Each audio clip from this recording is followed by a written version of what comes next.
So carrying on from the last one, now that everybody's behaving rationally and trying to be as precise as you know they possibly can, there's another situation. So this person adds a random number right here, just out of nowhere. So he says this. So now when these people start debating, they are sidelined. So they cannot debate the actual problem. They are debating this thing here. And they will never get to the problem unless, or well, because this person will not admit that this is a completely fabricated number here. It plays no value in the actual problem. Now, so let's say there's one day to solve a problem. You'll have like a debate, lasts for 2, 3 hours, 4 hours even. And, you know, three quarters of it are being spent on this. And this guy's vehemently defending just completely fabricated thing. And this guy can't get to the problem because it's not allowed, because you can't solve the problem because the answer will be different because of this completely fabricated thing over here. So imagine that you have 100 problems. And they all take, let's say, 1 day to solve. And then you have this guy over here who, say, quadruples the time. So he adds a very real number to the end of this because of his antics of fabricating facts. So this means that if you would have 100 days to solve a 100 problem, you would solve all of them. But now you are getting bogged down in very frustrating, tiring rhetoric that will keep expanding because some people, like mentioned before, will only listen to the result, this, but they will not spend any time on this. So you will create absolute chaos through things like this.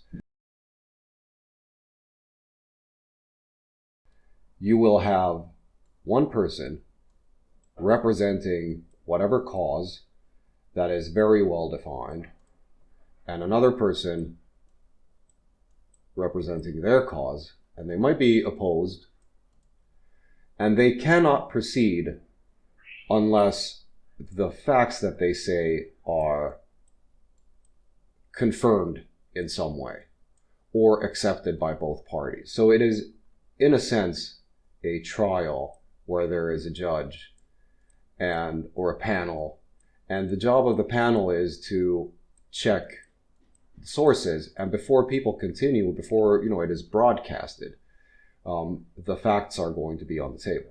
So if this person says, let's say, 40,000 children have been intentionally killed in Gaza, for example, this person says, no, that's not true. You stop. You won't let this person continue this extremely prolonged, let's say like 30-minute, 20-minute speech based on complete fabrications, because that makes absolutely no sense. It is a huge waste of time. It means that if he does it every turn, that it's his turn, 50% of the entire debate is wasted on that alone, and then the rest is wasted on this person disproving or demonstrating how all of these facts are false. So you can never get to the actual problem that needs to be solved. This is a complete waste of time and resources. It makes no sense. It is the dumbest way to handle things. So let's take it differently. So let's say that this person says this, and he does an extremely loaded question. The trial can last for, let's say 8 hours, and the outcome can be, let's say, 1 hour.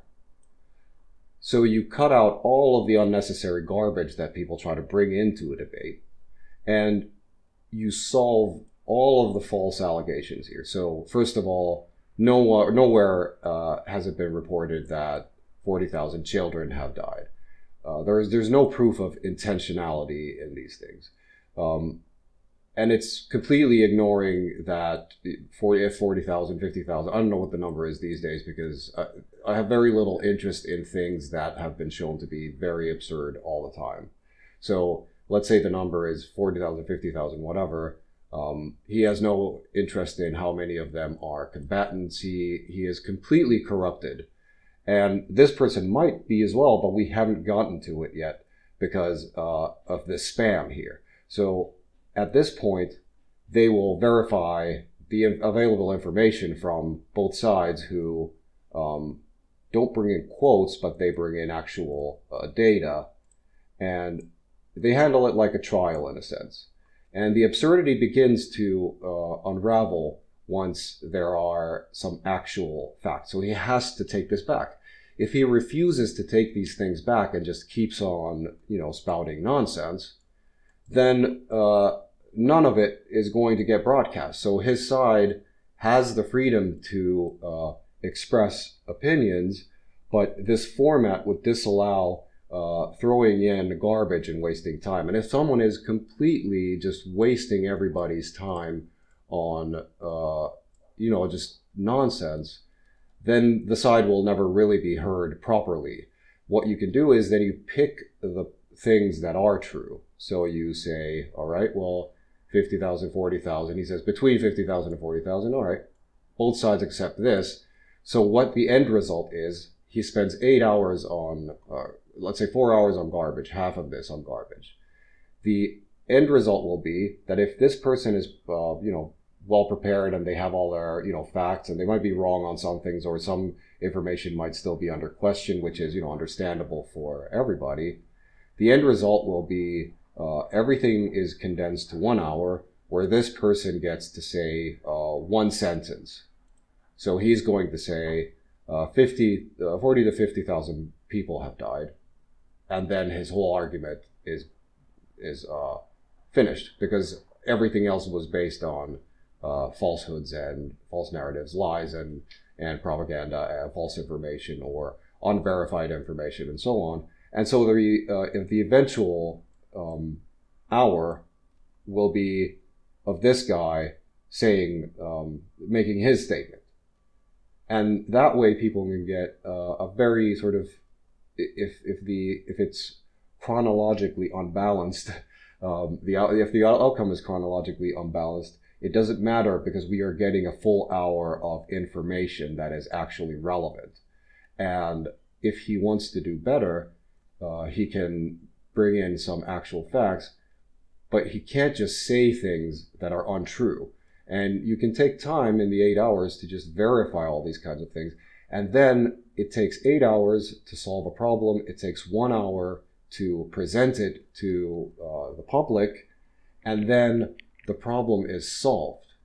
And compared to the other way, where you spend, let's say, 3 years on a problem that has no relevant information, only hostile propaganda and stupidity and emotion and crying and things like that, and then in the end nothing will get solved. Which one would you, from these two systems, would you prefer? Now, I also think that there should be the 8 hour broadcast of the entire thing, which is very important to have, so that there can't be claims of the panel or the jury or whatever sort of misrepresenting things. And if there are actual mistakes, which always happen, or there is always a possibility of mistakes happening, then people can go through it and see it. But they have to present facts, and they can't just waste everybody's time for years and sometimes decades on stuff that is completely a false narrative. Goodbye.